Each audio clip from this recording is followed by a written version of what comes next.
I want to move on and talk to you, Morgan, about the governor's efforts to clean up our water. So as you mentioned, Mark, the governor rolled out an action plan this week with the Department of Environmental Quality.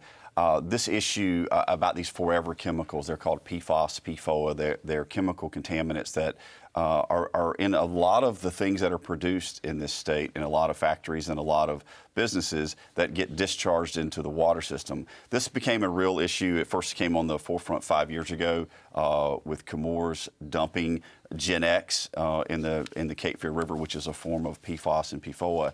And ultimately, and I would tell you what those stand for, but I can't pronounce them, so I'm going with the PFAS and PFOA.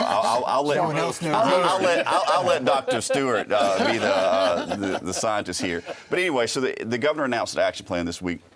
It's based on several things. And I said some of this is based on what their work has been Chemours. They've held Chemours accountable. They've stopped the dumping of these chemicals. They paid some huge fines, right? They paid huge fines, and there's still a lot more to do there to protect the water system in Cape Fear. What we're finding is while the dumping is stopped, the contamination remains.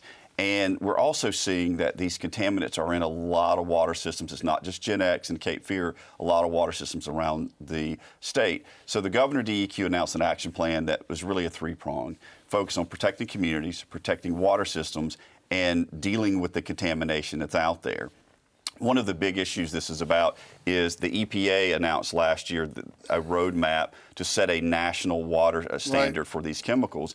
And this is really in conjunction with that, where DEQ and the governor and hopefully the legislature will get on board with setting an actual water standard for these chemical contaminants. So folks not only know what's in their water, but they have a way to abate that. You got to remember these chemical contaminants, what we're seeing, increased cancer risk, developmental disabilities in children, a lot of health issues that come from these sort of cancer clusters, et cetera. And so that's the action plan was announced this week, and they'll be doing studies this summer.